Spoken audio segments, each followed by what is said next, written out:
Command the seas with history's most iconic war vessels in the latest free-to-play combat game, World of Warships. Download now.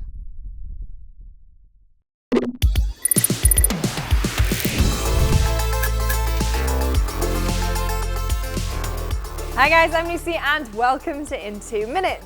So Wargaming.net came to us offering to sponsor a video about their new game, World of Warships. Now, I'm not exactly what you would call an expert on warships, but I do know a thing about the company Wargaming themselves, and they've got a pretty interesting history. They turned what was always seen as kind of a niche hobby into one of the biggest free-to-play MMOs in the world.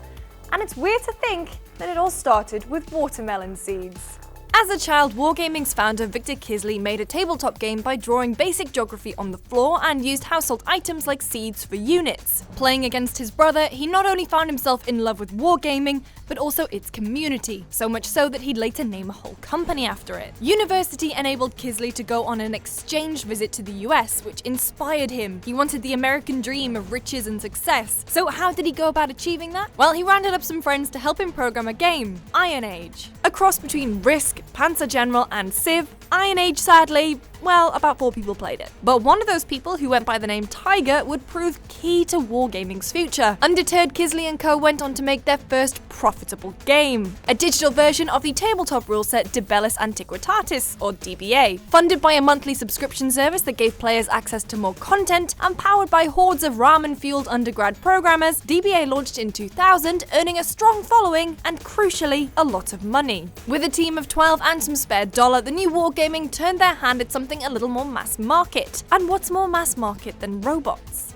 Massive Assault was a robot smashy tactic 'em up that would prove to be both critically and commercially successful, spurning a couple of sequels and generally becoming the backbone for wargaming for a good few years. But times change and sadly the PC market started to wane due to growing piracy levels. So Wargaming took on some work on the side which would prove to be a lifeline. They made some advertising tech for a small US-based startup. A small US-based startup that ended up getting sold to Yahoo for $300 million. Wargaming took their $10 million share and used that to fund development for a new game. Now, the idea for a free-to-play title was already there, but what to make? Well, remember Tiger. He introduced Kisley to an old Russian tactical warship title, Navy Field, which inspired Wargaming to create a tank-based MMO, which would eventually become World of Tanks. From there, the company expanded both in size and in scope, from 4 players to over 100 million registered accounts, from 1 dorm room to 15 offices worldwide, from watermelon seeds on the kitchen floor to their brand new game, World of Warships.